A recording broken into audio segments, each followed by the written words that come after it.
What do the phrases COELACANTH sharpener, rare bit nutters, and bushranger doublespeak have in common?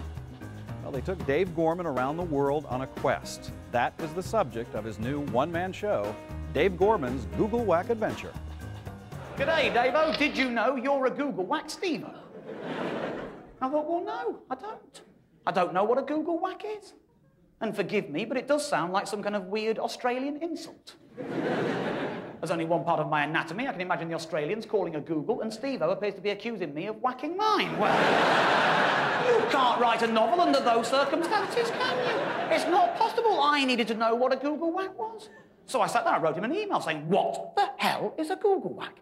Let's start with the basics for those who don't know. What exactly is a Googlewhack? Essentially, it's a word game. It's nothing more complicated than that. You use the search engine Google, you put 2 words in, you press search.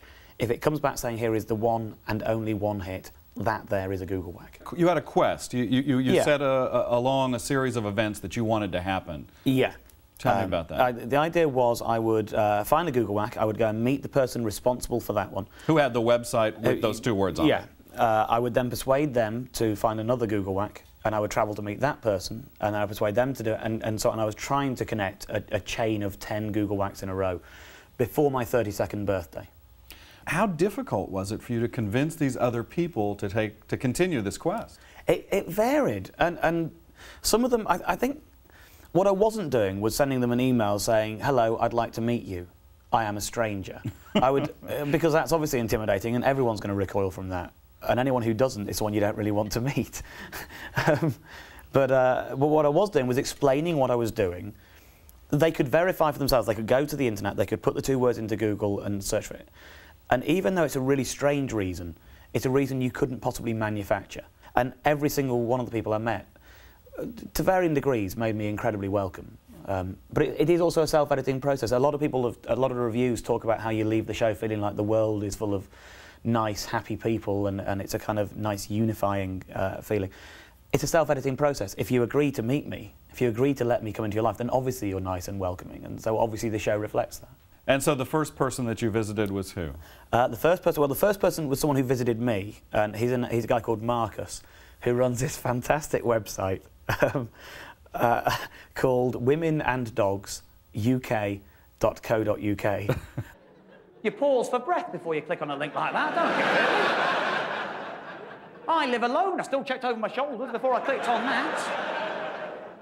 I'm about to show you a photograph from womenanddogsuk.co.uk. If you're worried about this, you think this might offend you, please look away now. I'm not showing it in order to cause offence. I'm showing it to you in order to demonstrate the nature of the Googlewhack I found that day. It's not going to be on the screen for very long, and I will tell you when I'm taking it away. So please, if you are worried, look away now. Here comes the photo. There you go. It's the loveliest, most charming, beautiful website in the world.